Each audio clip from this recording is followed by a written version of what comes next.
Hello दोस्तों, welcome back to my cooking channel. तो आज बनाएंगे इवनिंग स्नैक्स में बन डोसा। तो इसकी आकार गोल होती है, इसलिए इसे बन डोसा बोला जाता है। तो चलिए बनाना शुरू करते हैं। तो यहाँ पर मैं मोटी वाली 1.5 कप सूजी ले रही हूँ और 1 कप से थोड़ा सा कम यहाँ पर मैं दही ले रही हूँ। और फिर इसे मिक्सी जार में डाल करके पीस लेती हूँ। तो यहाँ पर पानी नहीं डालना है, केवल दही के साथ ही सूजी को पीस लेना है और फिर इसकी एक गढ़ी पेस्ट बना लेना है। तो इस तरह से आप देख सकते हैं, मैं यहाँ पर पानी नहीं डाली हूँ और केवल दही के साथ ही इसे पीस ली हूँ। और फिर इसे अब 2 मिनट के लिए फेंट करके और इसे ढक देते हैं और फिर इसे 10 मिनट के लिए फूलने देते हैं। तब तक से इसके साथ खाने के लिए इसमें चटनी तैयार कर लेते हैं। तो मैं यहाँ पर टमाटर की चटनी बना रही हूँ। तो 3 से 4 यहाँ पर टमाटर मैंने लिए हैं और इसे धो करके मैं इसे काट लेती हूँ और फिर इसकी चटनी बनाऊँगी। तो बन डोसा के साथ टमाटर की चटनी खाने में बहुत ही टेस्टी लगती है। तो मैं इसीलिए यहाँ पर टमाटर की चटनी बना रही हूँ। तो चटनी बनाने के लिए यहाँ पर सबसे पहले तेल लेंगे और उसमें हींग डालेंगे, फिर 1 चम्मच राई डालेंगे और 1 चम्मच जीरा, फिर आधा चम्मच सौंफ। ये सारी चीज़ को डाल करके और अब इसे चटकने देंगे। और जब ये सारी चीज़ ब्राउन हो जाए, चटक जाए, तब इसमें 1 चम्मच यहाँ पर उड़द की दाल डालेंगे और साथ में इसे भी भुनने देंगे। और फिर यहाँ पर 3 से 4 काजू भी डालेंगे और फिर यहाँ 1 कड़ी पत्ता भी डालेंगे और ये सारी चीज़ को डाल करके और इसे चटकने देंगे, ब्राउन होने तक भून लेंगे। और फिर इसी बीच में इसे चला भी देंगे ताकि ये सारी चीज़ अच्छी तरह से पक जाए। और फिर यहाँ पर साथ में हरी मिर्च भी डाल देंगे और फिर ये सारी चीज़ डालने के बाद यहाँ पर टमाटर को डाल देंगे और इसे 2 से 3 मिनट के लिए पकने देंगे।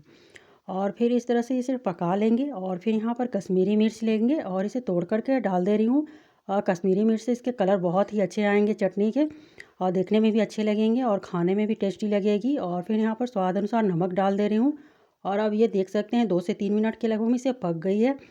तो यहाँ अब मैं इसे उतार करके और इसे ठंडा होने देती हूँ। तब तक से डोसा में तड़का डालने के लिए तड़का को तैयार कर लेती हूँ। तो यहाँ पर मैंने तेल लिए हैं और फिर आधा चम्मच हींग और फिर राई और जीरा और ये सारी चीज़ को ले करके अब इसे चटकने देते हैं। तो ये सारी तड़के को मैं यहाँ पर डोसा में डालूँगी और फिर यहाँ 1 चम्मच मैं चने की दाल डाल रही हूँ और फिर इसे भी साथ में भून लेती हूँ।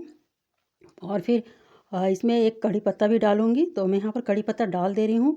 कड़ी पत्ता से डोसे के स्वाद बहुत ही अच्छे आते हैं। तो इस तरह से मैं यहाँ पर सारी चीज़ को मैं चटकने दे रही हूँ और ब्राउन होने तक इसे भून लेती हूँ। और फिर इसके बाद मैं यहाँ पर आधे तड़के को डाल दूँगी बेटर में और फिर आधे तड़के को मैं यहाँ पर स्वीट कॉर्न के साथ इसे भूनूँगी। तो ये तैयार हो चुका है और इधर मैं एक स्वीट कॉर्न ली हूँ और फिर उसे मैं कट कर लेती हूँ। स्वीट कॉर्न से डोसा की स्वाद बहुत ही दोगुनी टेस्टी हो जाती है। तो मैं यहाँ पर आधे तड़के को पहले डाल दे रही हूँ बेटर में और फिर आधे तड़के को मैं स्वीट कॉर्न के साथ फ्राई करूँगी।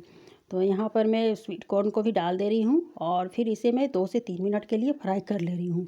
तो इस तरह से स्वीट कॉर्न को बेटर में डाल करके पकाऊंगी और डोसा बनाऊंगी तो ये बहुत ही टेस्टी लगती है खाने। तो ऐसे एक बार आप लोग बन डोसा ज़रूर से बनाएं और बच्चों को खिलाएं और बच्चों को इस तरह से बना करके लंच बॉक्स में भी दे सकते हैं। ये खाने में बहुत ही टेस्टी लगती है। तो यहाँ पर मैं सारे स्वीट कॉर्न को यहाँ पर तड़के के साथ में जो भूंज रही थी उसे मैं यहाँ पर बेटर में डाल दी और इसे मिक्स कर लेती हूँ। तब तक इधर चटनी वाले टमाटर भी ठंडी हो चुकी है। तो मैं इसे डाल करके मिक्सी जार में पीस लेती हूँ। तो इसमें पानी नहीं डालना है और केवल टमाटर को ही पीसना है। तो यहाँ पर एक गढ़ी सी चटनी तैयार हो जाती है जो खाने में बहुत ही टेस्टी लगती है। तो इस तरह से आप लोग एक बार ज़रूर बना करके ट्राई करें। और इधर फिर बेटर भी लगभग में तैयार हो चुका है। तो इसमें अपने स्वाद अनुसार नमक डाल देंगे और नमक को लास्ट में डालेंगे और फिर पकाने टाइम और फिर यहाँ पर 1 चुटकी बेकिंग सोडा डाल देंगे और अब इसे बनाना शुरू कर लेंगे। तो ये सारी चीज़ को डाल करके उसे अच्छी तरह से मिक्स कर लेंगे। और फिर यहाँ पर एक कलछुल लेंगे और उसमें तेल डालेंगे और फिर यहाँ पर इस सब बेटर को डालेंगे। तो मैं यहाँ पर छोटी वाली कलछुल से डाल रही हूँ, इसलिए मैं यहाँ पर 2 कलछुल डाल रही हूँ। नहीं तो बड़ी वाली कलछुल से आप लोग 1 ही कलछुल डाल सकते हैं। और फिर ऊपर से मैं और भी तेल डाल दे रही हूँ और फिर इसे पलट दे रही हूँ। तो इस तरह से मेरी बन डोसा बन करके अब रेडी हो चुकी है। आप लोग सभी देख सकते हैं कितनी अच्छी बनी है।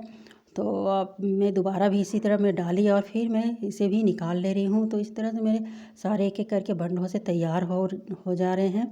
और फिर यहाँ पर मैं बड़ी वाली कलछुल से डाल रही हूँ। तो मैं यहाँ पर 1 ही कलछुल डाल रही हूँ और फिर ये देख सकते हैं। फिर ऊपर से भी मैं तेल डाल करके दोनों साइड से और ब्राउन होने तक ले पका लेती हूँ।